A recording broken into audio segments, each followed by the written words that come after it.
Jessica's excited. She's like, "Ooh wee." What up, everybody, and welcome back to Big O Belt Media for some more power coverage. You see 3 blocks, we'll get into it. We'll let you know why Brandon's here with us. We already hinted at it, but I want to make sure I bring in an introduction correctly, folks, because y'all know what it is. It is Power Book 4 Force, episode 1 of season 2. And this episode is titled Tommy's Back. Tommy's Back. That's all these bitches screaming that Tommy's. No, that's not the lyrics. Go, is it? Yeah, it is. Wow. But nonetheless, that is the lyrics of Tupac's Back. I want to say right? that's the lyrics of Tupac's Back. I didn't know if he's gonna go with Tupac Back or Welcome Back by Mace. What time? Okay. Maybach music. But nonetheless, folks, it is Lucas, it is Niger, and we have my brother here, Brandon Avery from Just My Opinions Review. You probably watching us either on his channel or our channel, but we're streaming all over right now. And we have made a creed to you all. We understand that it's the strike is going on, so we told you that the content will be a little bit different this season. Didn't mean we were going to like pull off the gas any, but you know, typically we try to have special guests to talk about it. Some of the cast members, which we have in the previous season, and because of the strike, and as I said in our recap review that is available right now, also Brandon's is available right now as well too. There's so much Power Book 4 Force content floating on the internet with good people, and you will start to see some of those folks bless us with their presence as well on the channel. But as we said on ours, we definitely stand in solidarity with our writers and our actors. And unfortunately, because of that, but fortunately, because they are standing up for their rights and for better pay, we decide to revamp the coverage for the season just a little bit different. So that's what I said.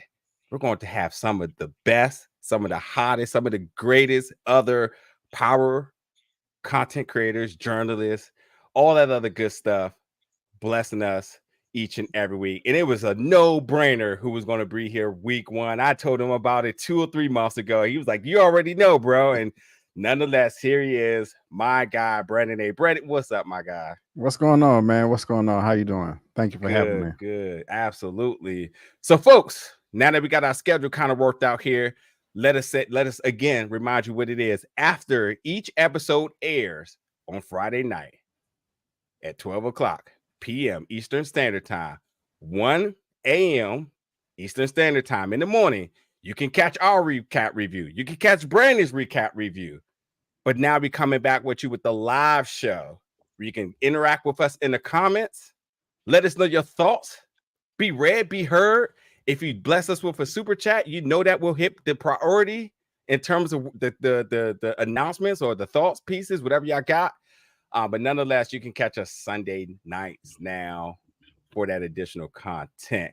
But we're doing it a little bit different because, as I mentioned, there's a lot of recap reviews already available. So we're doing it just a little bit more in your favor. In your favor, folks, where we're going to talk about those 3 hottest topics coming out of each and every episode each week. Those things that y'all be in the comments going crazy about. Is Ghost coming back? Is Ghost really dead? Is Tariq coming to force? All those things that y'all be asking about each and every week. That's right. Not only are we going to comment back on those, but we're going to bring them to the show. And we got 3 for you all tonight. And that's the goes for the same for our guests as well, too. If you're in their comments talking about all this hot takes, all this predictions, you in the writer's room, like what's going to happen. Yeah, they'll be here, too. So y'all know what it is. Make sure you all hit the like, the subscribe on all of these channels and let us know in the comments your thoughts, your predictions, your hot takes. And the next week, you already know we're going to be all over it. So anyway, with that being said, I'm done talking. Lucas. My guy, how's it going over there? Oh man. I didn't know how long that soliloquy was going to go on. I don't have to do it no more. I did it one time. I'm done. I'm done. Like we double dutching here. I'm like, all right, it's my turn. It's my turn to jump in.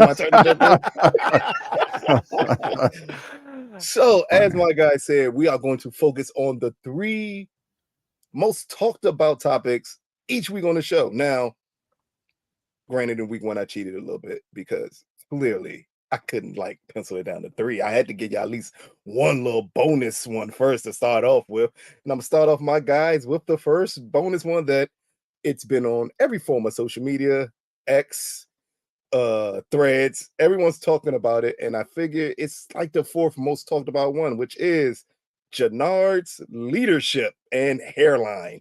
Those are the two that I hear the most talked Oh about. man. A lot of people are bringing up the point that his gang is named Treason, and him being a snake dude, and how could you work for a gang or someone led by a gang named Treason, and about him having his own little Snoop from The Wire here, who he also is smashing. And then during the middle of an altercation, his hairline disappears. So, gentlemen, what do you just think about Jenard's leadership and everything that revolves around Jenard in this episode that the fans are talking about? Yes, want me to go first? Okay. Absolutely. Jenard, man, probably a nice guy in real life. Never met him, never had a chance to talk to him, but he is easily one of my most least favorite characters in the show. He is so annoying to me about his leadership. That he is no leader, man. He doesn't know what he's doing. We saw that by the end of the episode when the Serb had him pinned up against the gate, beating him, like he was a straw man or something like that. I think he's gonna die, and if he does, I won't lose a moment of sleep. There's just nothing about him that I like. He has ugly facial expressions. I thought his sex scene was weak. He's just not threatening to me at all. And he's a joke. He's a joke. And you raised a good question, Lucas. How can anybody follow him just after all his shenanigans or lack thereof? And I didn't. This is the first time I'm hearing this. I didn't even know there was speculation or line about his hairline. So that's hilarious. That's giving me a reason to go back and watch the episode. Hey, I I must have missed that. Hilarious. Yeah, but he's not my favorite man, and I'm just looking to laugh at his character throughout this season because he's a clown in my opinion. Yeah.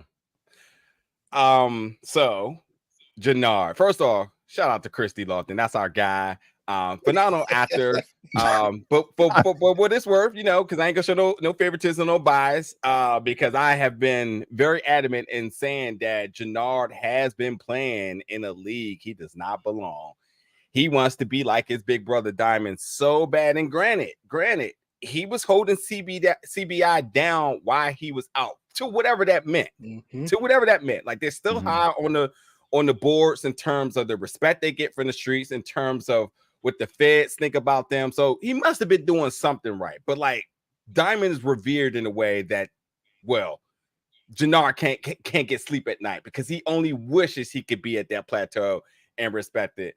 To me, it's going to make him one of the most comedic characters for the season, unintentionally, because he's going to do a lot of things that he thinks he could do, that he thinks he wants to do, and he's going to get reminders each and every week. And while right now, financial troubles, the heat coming from other blocks, trying to take out his brother, knowing that he can't touch his brother, trying to turn his boys on Tommy serving him an L very quickly, a reminder of who he is at this point now. And by the way, yeah, the financial troubles, thought Claudia might hold him down. He's truly deep at sea with a life vest, and it's but a matter of time before this guy sinks. So funny enough to talk about his hairline and folks talking about the cauliflower ear and whatnot. But there is still just a lot more that Jenard needs to learn instead of faking and posing to his flunkies like he's that guy. And I think he's going to be exposed, and I think he's going to be exposed in a way that, Brandon, you will enjoy. That's what I think is going to happen. I know you saying he's going to die, and I don't think it's going to be just a shoot off. I think it's going to be in a way of just flat out humiliation, in a way that you're going to be like, yeah, he got too close to the sun, and that's just that. And let me just quickly get this comment in really fast. Gorgeous Jessica with the $20 donation. Thank you so much. My favorite recappers of all things Power Universe. Love Big Gold Belt. I'm loving Force, but the only thing one felt like I was watching a crossover from The Shy. Yeah, okay. I want to talk about that really quick. And thank you so much for it. I'll bring this back up in a second. The one thing I think we know about Force is that they truly wanted to make sure that they use all of those Chicago artists and actors to give them a chance. And The Chi is one of their biggest show. Force coming into Chicago, filming on location in Chicago, it's only right, because when you do look across the board, how many of these actors do you see on other projects? So I thought it was like poetic to say, like, yeah, you know, you may see them on both shows, but like, these are true Chicago natives, and I think it gives that Chicago feel to the show. But you know, us as fans, we clearly can see on the other network that these characters are all over there. So like, it is what it is. But I think it's cool that they're giving them a chance and they're getting two good shows that folks are tuning into. So, but yeah, it's definitely a mild crossover in our eyes here. Thank you so much again, Jessica, for the donation here. You can definitely call it that. But one thing both of you all missed that I got to bring up. While Jenard is faking, we got to give it up to Chris, who for some odd reason has managed to perfect being scared all the time in every facial expression human. Right. That is true. It is amazing how terrified he looks in every scene. It could be someone just walking up to him to give him money, and Jenard looks terrified. It's amazing what Chris does with his fear in the Power universe so far in this first episode. So that's the thing I pay most attention to. And as Brandon said, or Brandon didn't know about, go back and check out the scene and watch his hairline disappear and watch it reappear. I missed it, and everybody was like, "I know you didn't miss his hairline." What scene is this? I'm gonna go watch it as soon as we're done. He was when they were in the warehouse when he was getting jacked up. Okay. By the Serbs. Okay. And in the middle of that scene, his hairline disappears and then it reappears all over again. I'm definitely gonna check that out. It's the funniest thing in the world. But speaking of things funny, our number 3 trending thing that people want to talk about is something that I focused on so much in our review, and that is Ghost Liliana.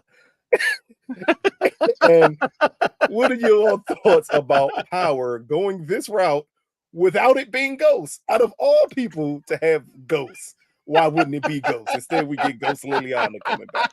So, go to you first, Brandon. What did you think about Ghost Liliana in this episode, and possibly for the rest of the season? Is this going to be something we see Tommy do from time to time and talk to Liliana this way? You know what? I didn't think about that either, but I think that she may pop in, you know, in the season, in and out, you know, as it progresses on. I know that was only at the very beginning of the episode, and Tommy was acting pretty weird. I didn't know he cared about her that much. You know, that was kind of surprising to me that, you know, he was that emotional about it. The acting was the best either, you know, in that scene where he had all the cereal on the table. But it's a shame that she's gone. I wish she was still here. She was one of my favorites. But yeah, she may pop back up as a ghost later on in the season. If she does, I'm here for that, you know, because she was a cool character. So you didn't find it weird that we didn't get Ghost Holly or Ghost Lucretia? Instead, we get Ghost Liliana. Out of all the women in Tommy's life that's died, this is the first ghost that reappears back into him. Like, is that not a little odd for the Power universe? We know how love struck Tommy is, and him and Liliana didn't tend to have that type of love relationship where he was willing to like go above and beyond like he did for Holly and I keep on calling Lucretia. Am I right with that? Lakeisha. Cash mommy. Yeah. It should have been her. I wanted to call her something else. That's why I'm trying to correct. It definitely should have been her. She's a big part of why he went to Chicago in the first place. Makes no sense. Let me ask y'all this: Did y'all really enjoy the first season? Because it was my least favorite of the spinoff shows. I really did like season 1. I wasn't looking forward to it when I saw it. When I was pressing play, but by the end of it, I was okay. I really wasn't feeling season 1, but I'm on board for season 2. How did y'all like season 1? I think it was a good setup for season 2, which is why this episode I thought was really good, amongst one of the best episodes of all the episodes thus far. Okay. I think the first season just had a lot of work to do. It had to basically not be the Chi, one thing. You know, 2, you had one of the most popular characters, and you started to tap into like the emotions of this character. And that's not what people cared about with Tommy. They liked Tommy because he didn't have emotions. So like they were going up a different mountain path that fans wasn't accustomed to. But they did some good things. Like I'm a huge Tommy Flanagan fan. So like, you know, I was everything with Walter. I was like, you know, give me that, you know, and I do like how they were setting up villains in ways that we haven't seen. So, you know, the other shows I thought came out was stronger season ones. I mean, Raising Kanan, I mean, you know, you talk about swinging for the fences, home run after home run after home run. This one just had a lot more work to do. I think it was much more expectations on this just because of Tommy. Tommy, I think, in a way, is the closest relationship to Ghost that we have as fans. And folks, you know, folks love Ghost. This is why Ghost is still alive, because fans ain't letting that go. And I think Tommy is the closest to that. So everybody's expecting him to give and reach and sort of rehash a lot of those feelings that we had with it. So, but you know, it's definitely on the way now. It's definitely on the way. And I think once it's said and done, if this season is what I think it's going to be, I think season one will be almost totally it would be unmemorable at a point. It won't have much watchability. But part of it is also because this is the first Power spinoff that didn't really have a building block in its place already. We knew Tommy, but there was no established storylines around Tommy besides him leaving to go to Chicago. Like with Ghost, everything is just a sequel of the series that we just finished watching. So everything was built upon with it. Raising Kanan, kind of the same thing. We kind of knew part of the past already, and we were just going back there to establish some of the characters that we had already met. When we get to Force, it was you knew Tommy. You don't know anybody else. Everyone else is new. Yeah. So this is, to me, this was Power's first time since the original series having to build a series again. And this was them proving like, okay, because if you go back to the first season of Power, it's about the same as the first season of Force. It has some of those same shaky elements in it because you were trying to establish these characters and introduce this world to people, unlike Ghost and like Raising Kanan, where you already know the world. So the first season to me was nothing but world building. It clearly had flaws in it, but I enjoyed it because I understood like, okay, you're putting this in place because for future seasons, this is going to pay dividends. That's something we don't get to see on the other shows because we kind of already have those building blocks in place. Like it's nothing that's going to overly shock you with Power Book Ghosts. Like right now, they're attempting to change what that show is from what it started as. Raising Kanan can never change because it's in the past. Eventually, it has to catch up to the future. Tommy is just brand new, and I think that's part of the reason why we didn't get the Tate series is because I'm thinking when they did Force, they said, "Hey, this is a little more work than what we thought it was going to be." Trying to reestablish these characters. If we try and do another series this exact same way, we're gonna struggle a bit. And they said, "Nah, let's blend him into something else because that's a lot of work to try to do this." You're entirely right about that too. You know how I feel about the Tate show, and I'm not going to hijack the show here, but you know how I felt about like that's a missed opportunity. But like it definitely felt like in Ghost season 1, they were kind of trying to fade him out, and then he came back as a reoccurring character season 2 all the time. I was like, that's interesting for a person that's about to have his own show, and then it got canceled, and I was like, oh, okay, well, there's that, you know. Also, you can always tell because Walter had cancer in season 1. Not a mention of it in this episode. Dude, yeah. There's and Brandon, I wanted to ask you about watching your review. You mentioned not only how they started this season off with like a really good recap, getting you back into the world, but then you know, I've seen comments, and much like you said, Lucas, it also felt like much like they said season 1. Here's what happened, and that's it. You know, Diamond's girlfriend no longer being a thing. Right. Walter's cancer no longer being a thing. The doctor and Dahlia may not even really be a big factor anymore. They kind of seem like they're about to just make that a pass of a thing. So, like, you know, whatever storyline they may have in place for Claudia may not actually be a thing going forward. There is a lot to talk about with Claudia. But it seemed like they definitely was kind of like, all right, season 1 didn't work the way we wanted it to work. We need to shift things a little bit, which to me is another indication that we're going to get a more menacing Tommy than a more emotional, more, understanding the mental of the character like we did, and I was fine with it, but fans wasn't eating it up the way they wanted to. As everybody was saying in the comments, Tommy didn't take long to cancel Christmas, and they were crazy for that. And I don't think he canceled Christmas much last season at all. So they was like, back to what we know. So yeah, they did get rid of a lot. I'm not mad at them for that either. Yeah. I mean, you had to, because I think they saw the flaws in it, but they also understood, like, if we're going to build this world, it's going to have flaws to start out with. We're going to have to throw a lot of things against the wall and see what stick. Yeah. And it was kind of sloppy though. I wish they could have did a better job. Like with Adrian, it was just a text message. With the doctor, Claudia just came in and executed her. I mean, that's fine, but that made Claudia look even worse than what she was. She's impulsive. She's not a leader. I mean, I don't think she was people's favorite anyway. So maybe that's just a better excuse for us not to like her. But that wasn't the best. Mm-hmm. Well, on the opposite end too, Dr. Williams was stated as a character that had relevance not only because of her creating Dahlia, but because she seemed like she may have been like a moral compass to the operations around her. They made that character like relevant in a way. They could have had any doctor. Matter of fact, at the time, the doctor felt more important than JP, which is Tommy's brother, which is just a weird thing that they're just like, so no more Dahlia, no more of this character. Goodbye. And it did nothing for the character Claudia.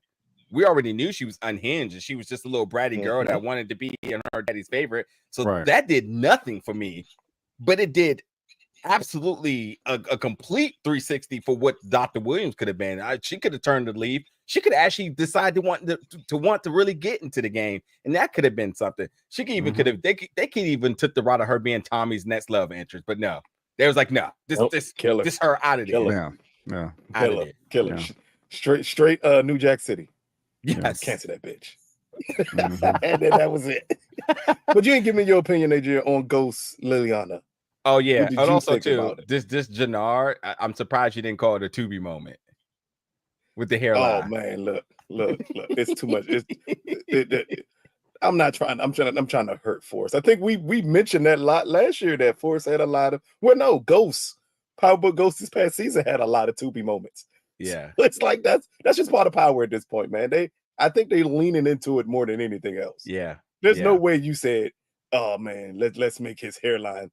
Make sure his hairline doesn't disappear here. I think they knew it was going to disappear. And they said, all right, we're gonna put this moment in here. Someone's going to catch up on this. Before I make my statement, let's stop what we're doing right now, because gorgeous Jessica is back at it again. Damn, Daniel with another super chat here for $20 saying, Power is notorious for killing off characters too soon. I still feel like we've got 2 seasons with Liliana. I feel like Jeremiah's character was gone too soon. I also feel like we have not seen Vic in action yet. You, my friend, are entirely right. They wrote Liliana so damn good. I need to know who idea was it to go full tilt on killing her off. As of right now, they owe me. They got 3 episodes to make that killing payoff worth it. Because right now, that was easily after Tommy. I'm across the board sure. That was everybody's favorite character, and it just made sense. You're talking about a power universe. You're talking about somebody that has connections to the other show, but somebody, and I said this in my recap, I said that Liliana was like that companion piece to what Ghost was to Tommy at time. Menacing, she knew when to cut it off when she needed to, but she can connect with Tommy when she had to, and he felt that, and I think there was like a sense of maybe compassion for her, but I think there was ultimately just the respect he had for her. And beyond the relationships between the characters, I think the fans just really gravitated to her because she was just a moral compass. She did what she had to do, but she was sensible about the things around her. The killing was kind of like Claudia. Claudia was the one. Why and how? Why was Claudia even out there? Matter of fact, why wasn't Devlin the one that killed her? Make it really make sense. The Stone Cold killers from across the pond come over, and it wasn't them. It was Claudia. Claudia killed one of the best characters, and I just don't get it. Jeremiah was on there. That was just a favor. They needed the theme song. They said, we'll get you some runtime. There's that. And Drunk Vic, I think the best is yet to come. Because at some point we're going to get tired of him drinking terrible bottles of whatever and all sorts of random stuff that may be coming along. But I think the Vic is the best is to come. And I think the one thing why we do need to remember with Vic is young. Walter is praising him because he's the next heir to the throne, but he's still young. He's not even on Claudia's level, which is also a very wild thing that it is, but it is. But beyond Walter wanting Vic to basically replace him, Devlin's going to want it too. We also need to remember, but maybe it's not even going to be a factor this season, that Walter was sick. So somebody was going to have to succeed him at some point. So it was something that made sense last season that so far, Walter seems to be doing very good. No coughs, no concerns from Paulie, just having a good old time there. So I don't know, but I think there's going to be more Vic. Liliana being killed makes no sense, and Jeremiah was just a solid. He was like, "Hey, bro, can you get on the song?" He's like, "Yeah, I do it for free if I can get some screen time." Yeah, sure, we'll throw you in there. We'll give it. They gave him the little Zane of BMF. There's like, we know who you are back there, but you're not going to get much burn on there. But Liliana goes to answer the question really quick. Who saw Jeremiah as a thug or as a killer? You? Never ever, never ever. I wasn't even sure that was him. You know, I had to do a double check. He didn't get his brother to act in his place like he did on stage. I wasn't sure what Jeremiah was doing. Oh yeah. Liliana goes, yeah, it just doesn't make sense. As Brandon said, there was definitely other folks in his life that definitely should have paid him a visit before it was Liliana. It could have been Ghost. It could have been a Ghost test message since you couldn't get his Omari's voice. It could have been Lakeisha, who we know Lala would have easily said, yeah, I'll do something for that. Hollywood, plenty of people. Hell, he could have had the caution of cash. It even could have been what's his name? The lawyer, his father. What was the lawyer? Proctor even could have made a call like, man, listen, you know, we ain't always been on the best of terms or whatever happened, but like, get it together, bro. Like, I forgot all about him. It's just. It's just a wild revelation. Yeah, just a wild. Liliana Ghost took no time. And how long has it been? Like 2 days, I think. Yeah. He got her ghost. He got her ghost quick. Yeah. He didn't even give her time to be in the ground. She didn't get to the crossroads yet. Already, real exactly. And they never had any type of romance or anything, right? It was strictly platonic. Okay. Yeah, just serial. Yeah. That's it. Okay. Unless they're trying to like depict it as she's the closest to Tommy since Ghost, and those are his feelings when she passed away. Like, we didn't even get Ghost Raina. Like, come on. Out of all the people, it felt weird that so soon, even though someone in the comments said that her death was so new and it was so tragic to Tommy, but that's not Tommy. And I think that's what throws it off, is that that's a lot of emotion coming from Tommy. And Tommy does not show emotion. He kills people, but he doesn't show that much emotion. So that's what threw it off. But let's get on to the next one. And that is Kate turning her life over to Christ. As we get to see this episode when she rejected the devil's powder. Yeah. To let her baby boy know she's on the straight and narrow. So I'm gonna start here with you first, Najid, and go to Brandon. What did you think about Mother Teresa in the flesh? Kate here. I'm gonna be short and sweet here. I give this 3 episodes. Oh. 3 episodes. She can stop pump faking because we already know what time it is with Kate. Kate, top tier, worst mothers in all the power. And I don't know what facade she's trying to put on right now for us, but we not buying it. That's why everybody in the comments, every reviewer, everybody already know Kate out here trying to fool. And you know what? I'm gonna tell you this right now, just because we're on the topic. If for whatever reason they make cokehead Kate all of a sudden come off of it because she wants to like turn her life around for the betterment of family, it's horrible writing. She has been hooked for 20 seasons at this point of all shows, and all of a sudden it wasn't Tariq, because remember Tariq was a baby around her too, so it wasn't Tariq, it wasn't Raina's death. it wasn't even cash that came around for her. It just happens to just be, oh man, yeah, my boy. Well, as you said, she got a thing for black kids and Yep. Hey, black people's period. she got another black kid. She got a new black son and a new black grandson. You never know what Kate's thinking now. I'm just not buying it. 3 episodes and she back on it. Put it all on black for me real quick there. Okay. That's actually a story I wouldn't mind seeing. Now, I do agree with you. I am not buying it yet. We're going to have to see a little bit more. I think we're going to have to see maybe some type of near-death experience that she goes through in episodes 2 or 3, where maybe she looks in the mirror metaphorically and just like, I don't want to live like this anymore. I got what is JP's son's name? What is his name? D-Mac. I got D-Mac in my life now. I like making him biscuits and turkey bacon in the morning, and I want to be here around from that. I know I was a sorry mama to Tommy, but let me try to start over and be better for my grandkids. So that will be funny. I want to see her struggle a little bit though. I don't want her just to be Mary Poppins all of a sudden. That would definitely be horrible writing. But if they just need to stretch it out, and give us a better reason why she wants to go down that path. Or even if they do, if she can fail, just stretch it out and make it funny, make it entertaining for us, make us think that she's gonna go down the straight and narrow. And I don't know, episode 9, she relapses and slaps Tommy for some crazy reason. I don't know, but I do want them to explore it a little bit. That would be entertaining to me.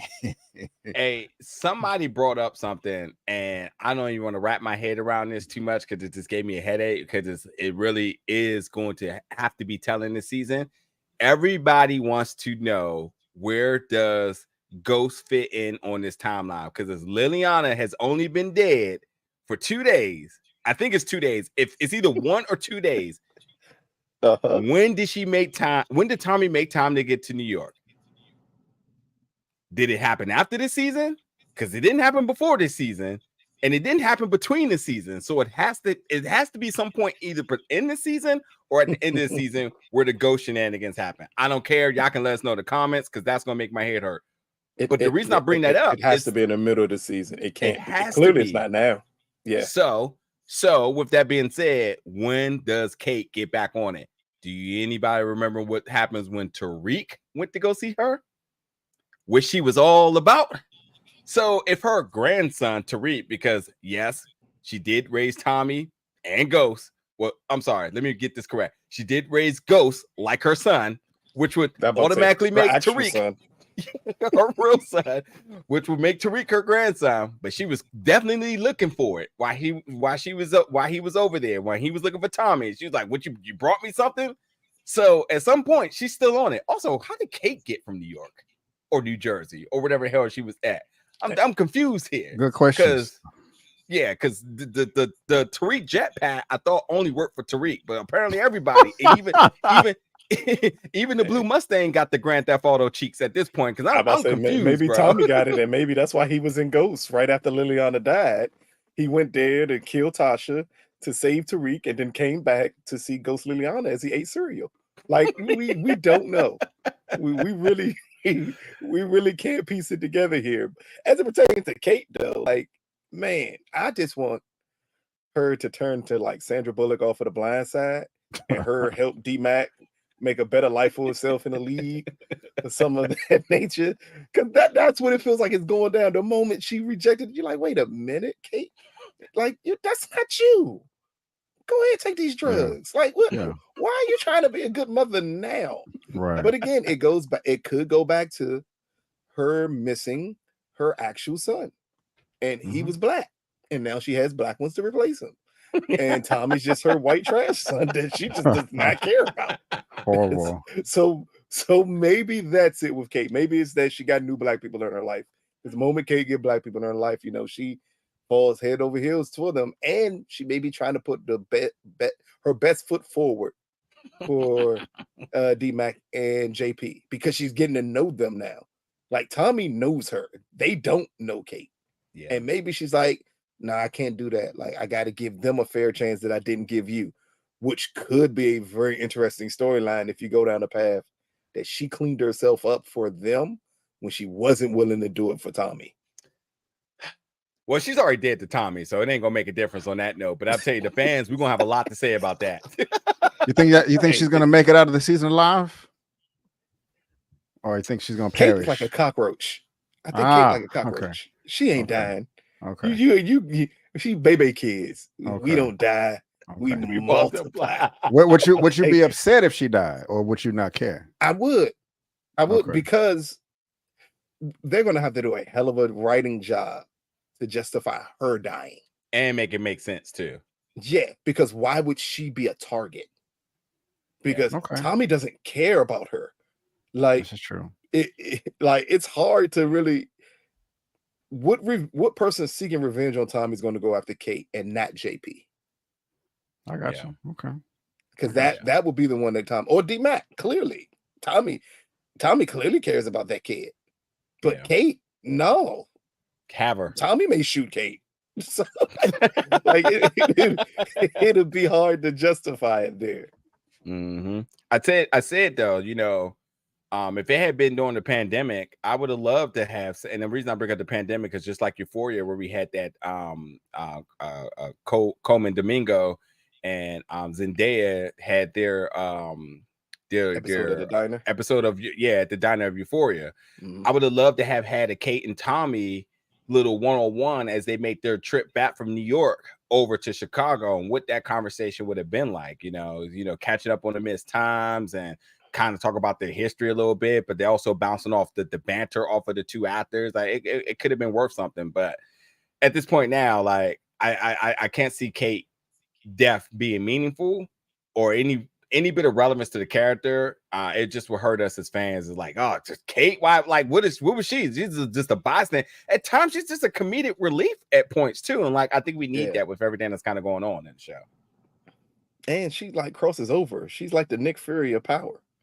Like Kate can be in everything, Joe. Yeah. Like she's eventually gonna be a Raising Kanan. Like Kate's gonna be on every show humanly possible, just because of she's a thread in almost everyone's story. So it would be no reason to kill her, not for Tommy's show. Yeah, you're right. A younger Kate can be on Raising Kanan. Yeah. That's my favorite, by the way. Raising Kanan. Oh man, I think that's everybody's favorite at this point. I don't think like there's no way that couldn't be your favorite spinoff of the Power universe right now. Easy. Yeah. Like it's easily. But let's get the last topic that everyone talked about, and this one threw me off because wow, it's a moment I loved. I did not pick up why people talk about this scene so much, and that is the death of Chewie at the end of the episode. And the reason people are talking about it is because Tommy killed him in front of a Stop the Violence poster. I did not pick up. I didn't either. He killed him in front of a Stop the Violence poster. But boy, everyone has it posted up on every timeline humanly possible that as Tommy is shooting Chewie, literally on the wall behind him, it says Stop the Violence. So what did you all think about the death of Chewie and how that's going to affect Tommy and Diamond's relationship moving forward and possibly affect Tommy's psyche for the reason he killed Chewie? You first, Brandon. I'm gonna get you first, Brandon. I think it's gonna definitely throw a wrench in the relationship between himself and Diamond. They were already bumping heads early in the episode. Like, hold on, man, I got this meeting with my parole officer. You know, you can't just be popping off, you know. And so for him, and he told him not to do it too, and he went and did it anyway. And it just seemed careless. Like, I don't know, did you stake the scene out, man, to see if anybody was around looking? I mean, come on. It just seemed like it was just random and impulsive. And that's just not a smart move for anybody, you know, to do if you're trying to run the streets and not draw so much attention to yourself. So there's definitely going to be some blowback, not only from Diamond, but from Jenard's crew too.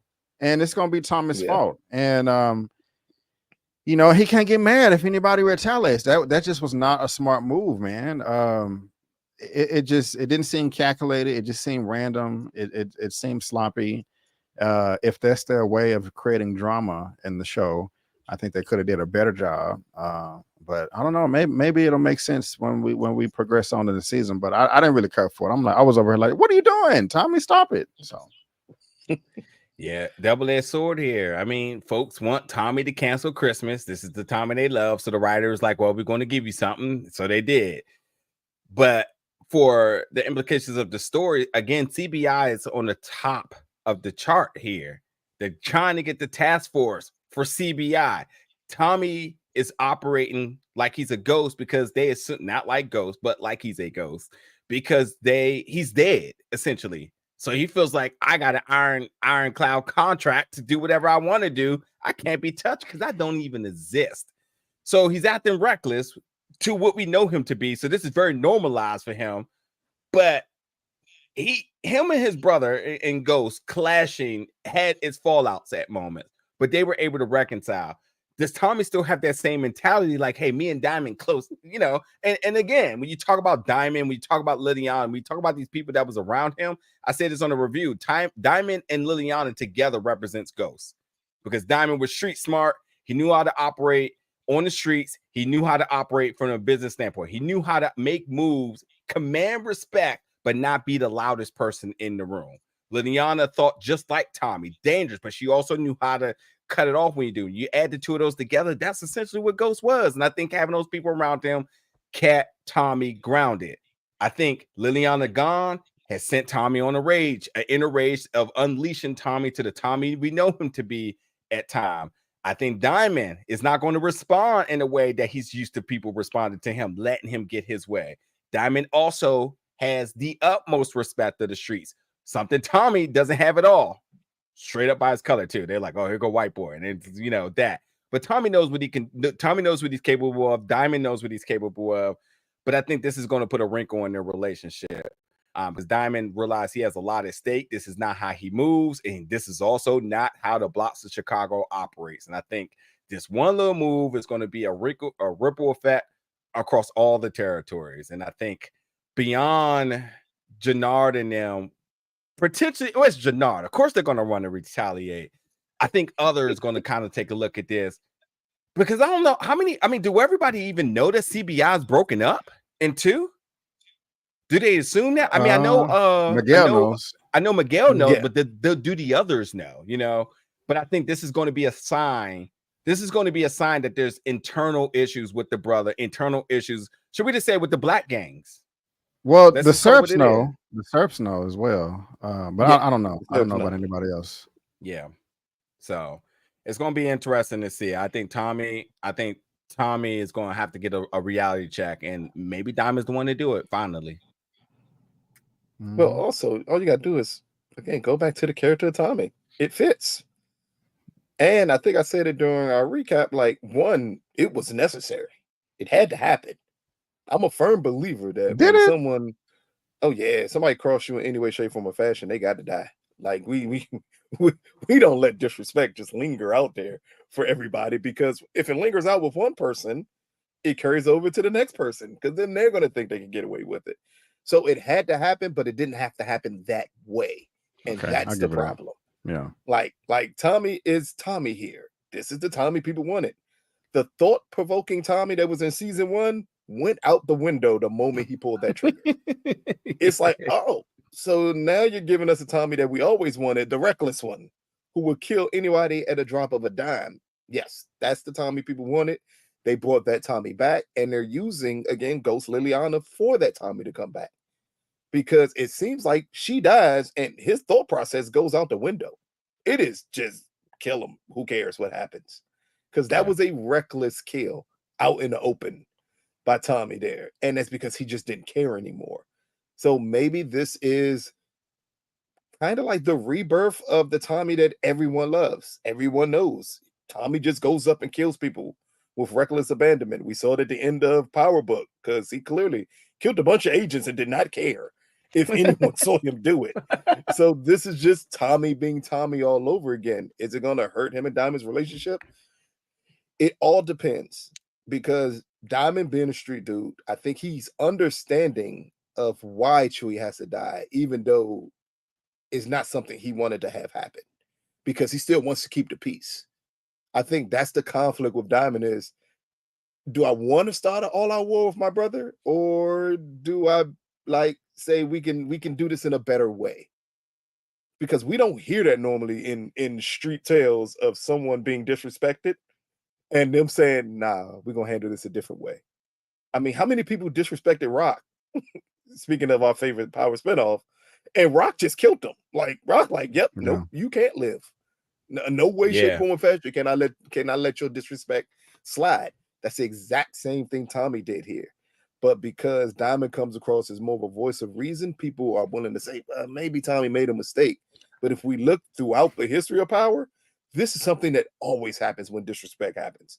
They're like, nope, if it lingers with you, it's going to carry over to the next person. So I got to kill you to send a message to everyone else that your disrespect won't be tolerated. And that's what Tommy did here. You think there's a chance that Tommy rubs off on Diamond and Diamond forgets all that's at stake and just gets back to going? Because we haven't got to see that side yet. Diamond served prison time. We're shaking his head. Yeah, Diamond served prison time. He ain't going back. He's scared of that parole officer. That parole officer is going to cause some problems. So I think he's going to try to stay on the straight and narrow. It ain't power. We got some annoying level of authority. And Diamond just doesn't seem to be that careless of a person. Right. I think that's the key part. He plots everything he wants to do.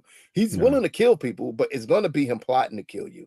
He's just not going to go out and do it. And that's Ghost. That's exactly how Ghost was. And that's what I'm saying. Like, I think the combination of Diamond and Liliana would have balanced Tommy out. Liliana gone. Now Tommy just out doing what he does, you know.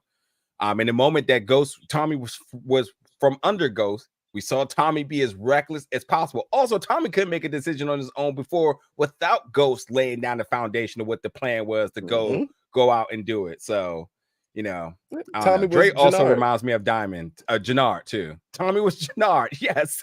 Tommy was Jenard at first. Yeah. Yeah. He grew up when he got to Chicago, but now we're wondering now that he's that close with Diamond again, does he revert back to the original Tommy? Are you And they'll love that. The fans are like, he just doesn't fully think everything out, and he just becomes this reckless killer again. I mean, it'll be interesting to see moving forward. How do we get that? But gentlemen, what are your final thoughts on season premiere of Power Book Force Season 2? I'm really eager to learn more about how Dahlia leaked and the repercussions of that. That's really interesting to me. I know we kind of talked about it earlier that they kind of just threw that plot point away. But we kind of just got the beginning of it. And so I want to see how that's going to play out. And also Miguel, I like him as a villain. And so I want to see what that's going to turn into. If Tommy is going to try to convince Dom to take him out, like, why? I don't want to be at the bottom of the top anymore. Let's just take out everybody, you know. So I want to see how that's going to play out.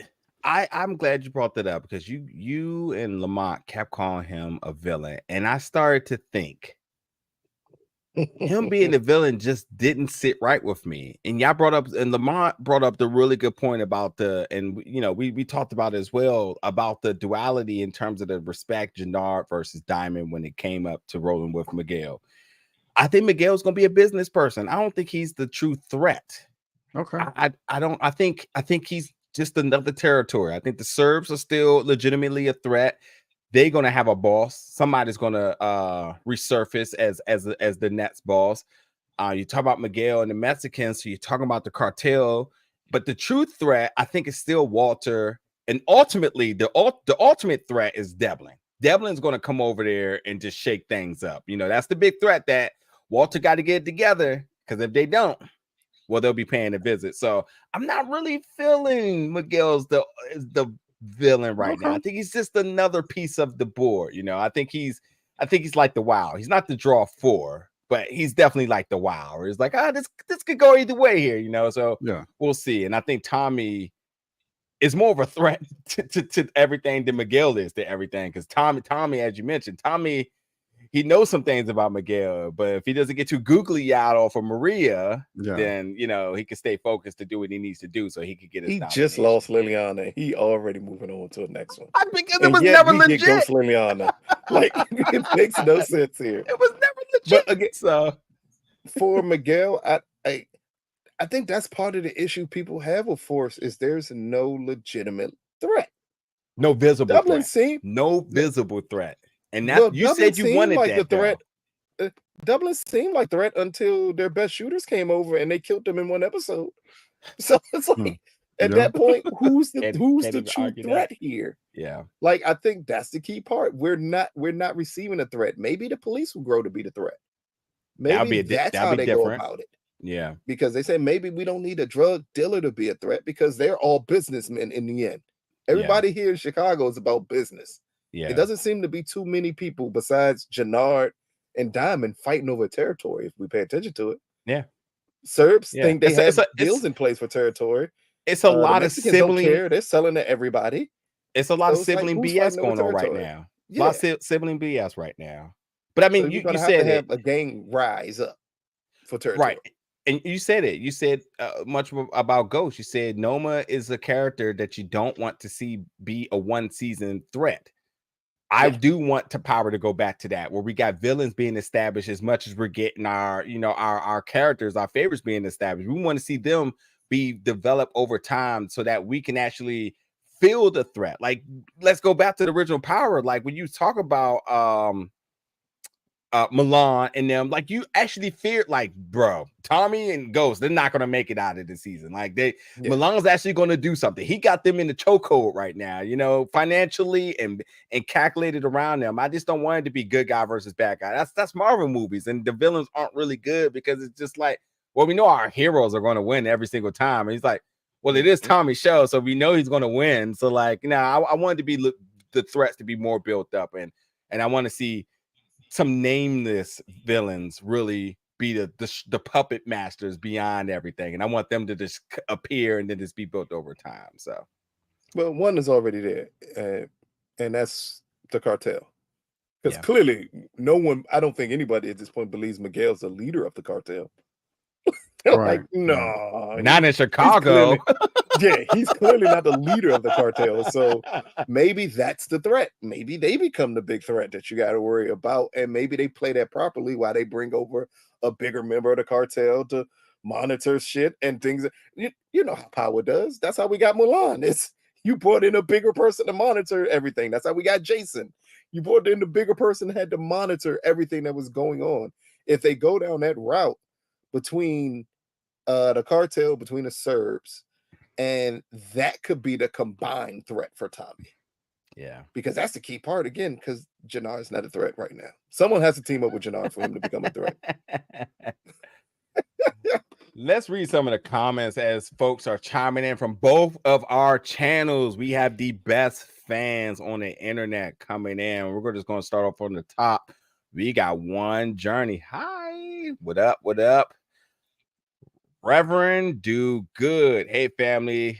They didn't have to kill off the sister because the ingredients to Dahlia got out, but it wasn't her fault. No, it wasn't. And I think even if you speculate, I think it was really telling her reaction to being surprised by gun-ho Claudia.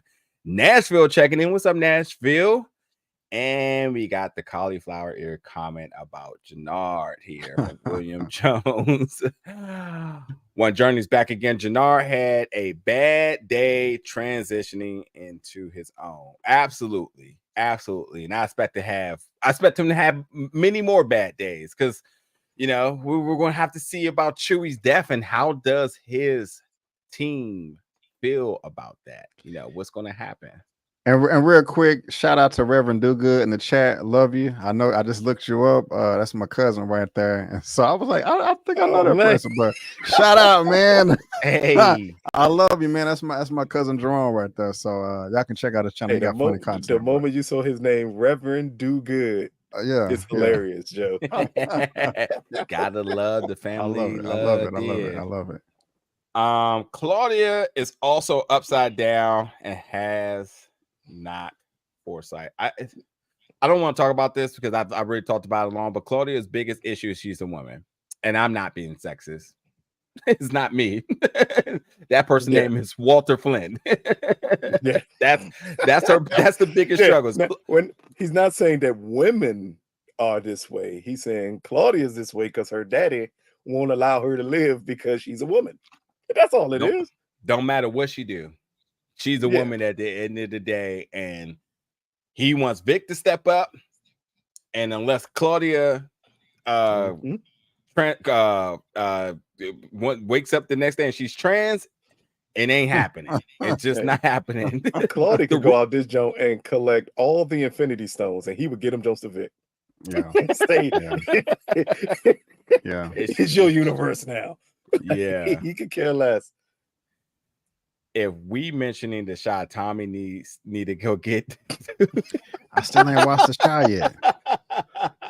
Hey, Brandon, you're not alone, man. You're not alone. Okay. Hey, okay. People been trying to get us to cover the shot. I said, I am not going back. Yeah. I'm not. It's just not happening.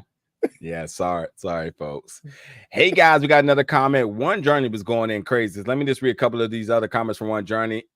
Always pay attention to small details of racism, lazy, slow, disorder, and unproductive. I mean, for sure. And I mean, when you talk about racism, you got to throw sexism up there. Again, Walter and Claudia is going to be the biggest theme of this season of how Claudia wants to be the next one up.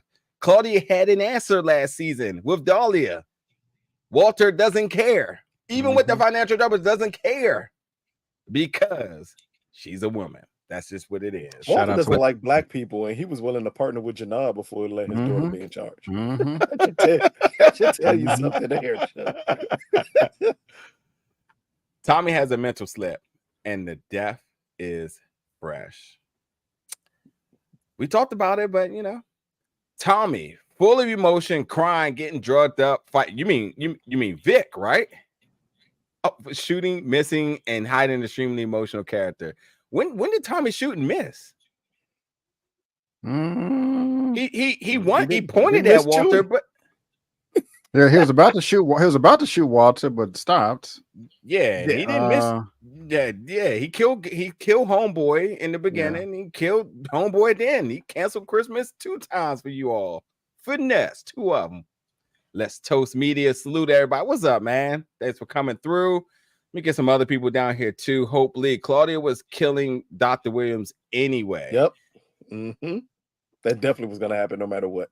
She didn't give a damn about Dahlia coming out. I mean, again, as long as it made something to me. Let's Toast Media. Claudia is about to wow. I think so. I think so. We got the Dahlia leaked out there. I mean, what's next? Because clearly, like we've taken away the big drug of season 1. Yeah, it was when Franklin made crack, and that's how Dahlia was, and Dahlia went away that fast. Yep. Gorgeous Jessica, the hairline comment, loving that. Yeah, y'all are funny. Y'all said it wasn't us. I can't wait to go look at it.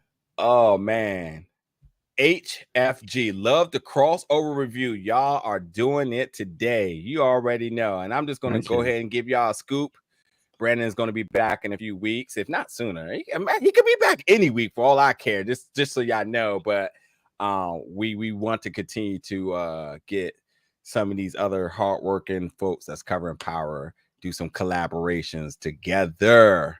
Let's get some other comments down here. Let's go back to HFG. Come on now. Kate is a changed woman. Put the bread down, okay? I'm giving that thing 3 episodes here. All right. We was missing from Kate was her listening Take Me to the King while she was making breakfast. Wow.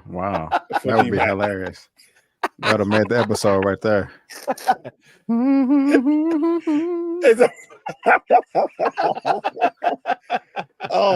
Oh man. And her cry a little bit off the truth is I'm tired, and they hit that line and you see a tear drop out of Kate's eye.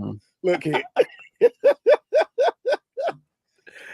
Quit the foolery, folks. One Journey back with do not step on sobriety. This is where support for all the drug users go. Books equals money. That is. I'm gonna get down to another comments. Lexus Brown, yeah, Diamond's going to be under a lot of pressure. Avery Brown, everybody knows. I think that's the comment about the CBI and treason breakup. I do not think everybody knows. I really don't. And the feds for sure, I don't think know exactly what's going on. Yeah, I think that's when you get to the police level, I don't think they know anything about a breakup. Yeah. Cassandra Sellers, peace and blessings. You already know when you get that type of comment, you already know she about to say something fire. Brandon at Just My Opinion Reviews, Nigeria Lucas, and chat family. What's up, Cassandra? What's up, Queen? Thanks for coming through. That was a good timeline. 2 days, season 1, episode 10. See? So make it make sense. When did they get over? When did he get to New York? To New York. When did he get to New York? Yeah.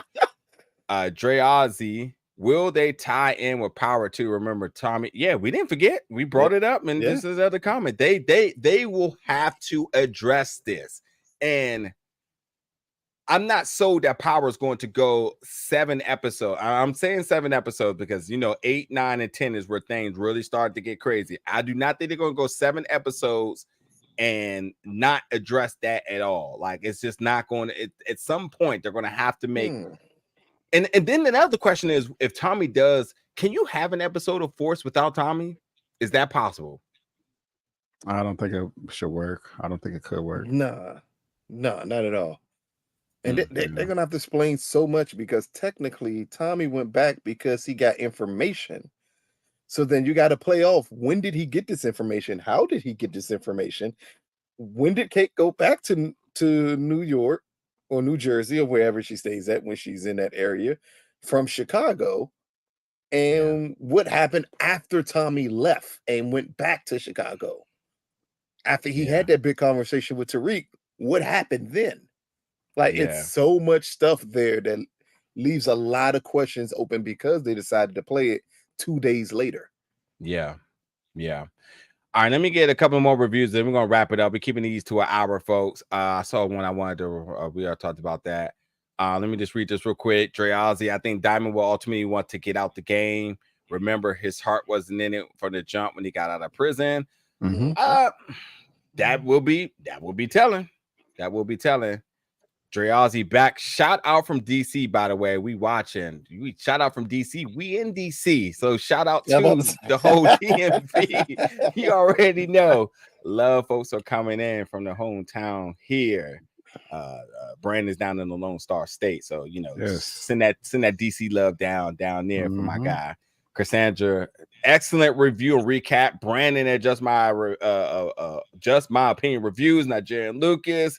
Glad y'all are back. Powerful for 4th season 2. Absolutely. Last comment here. DJ Tucker. Joseph Sikora said that going to New York might be included in 4th season 3. I mean, first of all, I got a lot of questions. Joseph should not be talking about anything from Powerful 2. Don't get SAG looking at Joseph, all right? But unless it's something pre-recorded. But that doesn't address the problem right now. If they go through an entire season to catch up with the end of the last Power book, I think that would anger some people. Yeah. Because then it'd be better if you're openly admitting that Force is happening in a path of a timeline of Power. Because all of this is connected. We already know Kanan's in the past, but we kind of thought Force and Ghost were running concurrent with one another. This would almost mean the timeline is pushed way back from where Force is to where Ghost is. I don't know how much people would like that. Yeah. Because that means you're going to have to do a lot to get to that Tommy by the end of the season. Yeah. I don't know. But let's wrap it up there. Brandon, my guy, although it's going to be in the description below, please let the folks know your schedule, what you're reviewing, all that good stuff, in case they, for whatever reason, can't find one of the hardest working men on this YouTube, reviewing it all, hitting all the screenings, whether it's movies, television reviews, recaps, all that good stuff. I don't know if they can't find you, man. They got a problem, but help them out, I guess. Yeah, man. Well, first of all, this was a pleasure. This is my first time on y'all's channel, isn't it? Absolutely. I think so. First of many. Yeah, get first the tally many. out. so thank you for having me. I really do appreciate it, man. It was an honor. I know in this year we worked together before, but Lucas, this is our first time, so it's a pleasure meeting you, my brother. I had a good time, and I can't wait till we all collab again. But just like Najir said, I'm covering Power Book 404 Season 2 on my channel as well. I'll either continue to do recaps by myself or with my brother Lamont over at Get Our Life Gains. And, you know, we'll have our episodes dropped about an hour after it premieres each week. Earlier today, I did a superhero comic book show. I'm doing that every Sunday, 6:30 p.m. CST. The Movie News Roundup show is on a hiatus right now, but it will be back. The next episode may pop off this coming Saturday. I think we may have some Jonathan Majors news. I think his trial is this week or next week, and so I may be talking about that. I just wrapped on My Adventures with Superman, and so if you guys check that out, I have a recap. I don't think I'm gonna cover Winning Time anymore. The views are not really working out for me in the algorithm, and so I think I'm gonna put that energy somewhere else. But you know, what's coming up? The Continental is coming out later on this month. Yes, it is on Peacock, and the studio blessed me with some screeners, and so I'm gonna be covering that. And I can't really think of any other. I'm gonna skip the Nun too because I'm a scary cat. So I missed that one right how there. you doing that? Yeah, I don't think I can do that one, man. But the next big movie I'm gonna cover is Michael Jai White's Outlaw Johnny Black that comes out middle of this month, and so look out for that as well. And you know, there's some other stuff I got on my sleeve, but I'm gonna hold it to my chest at this point. But if you like the latest movie reviews, recaps, reactions, you know, come through, subscribe. I would really love to engage with you in the chat.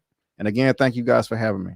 Absolutely. I know you're going to see Expendables, right? I've heard nothing about screeners, but I'm definitely in for it. You know, I'm going to see that too. Yes. Hey, I didn't even hear you mention the channeling. I think I'm saying that right. The channeling, the Lakeith Stansfield show. On Apple Plus. I forgot all about that. I forgot all about that. Comes out this Friday. This Friday. Oh, shall I? Well, embargo's up. Shall I say? I'm digging it. I'm digging it. And I will say this: if you, what's the show that you put me on HBO before? The Baby. It's called The Baby, right? Oh, The Baby, the one I did with King. Yeah. If you like that, I get The Baby vibes in terms of really the symbolic and metaphorical messages in it. I think there's some tight ass shots in this joint. I'm digging it so far. So I gotta get that finished. I've ran through season 1 and I didn't know embargo was up, so my review will be dropping soon. But Friday. Friday. But that's definitely an interesting show to check out for sure. Yeah. Yes, Brandon, thank you so much for your time. Thank you, fans, everybody that came through on both channels. You all showed out. I know I didn't give too much of a heads up on the scheduling, but now you know each and every Sunday night, 9 p.m. Eastern Standard Time, or just, you know, follow the channel with the subscribe button. You'll hit the notification bell and you'll see the alert.